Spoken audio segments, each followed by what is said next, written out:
Feia pocs moments que la Guàrdia Civil havia entrat dins de l'escola Roureda de Sant Esteve Sarrovires i prenia el control del lloc de votació.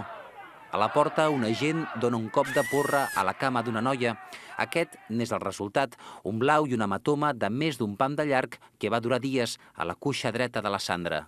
I això fa que vagi coixa 2 setmanes, necessiti un tractament de fisioteràpia. També a nivell psicològic, rebre una garrotada en aquest àmbit, quan creus que és injust, és com més dolorós encara.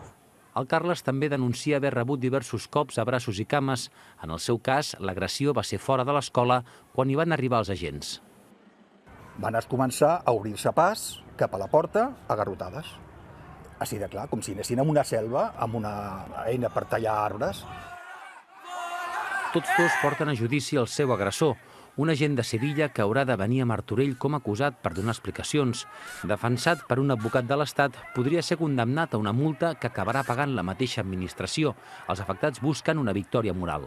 Aquest guàrdia civil en concret no tindrà cap altra pena que no sigui la d'entrar al jutjat i passar la vergonya de viure un judici en el qual se li recrimina quina actuació va tenir l'1 d'octubre.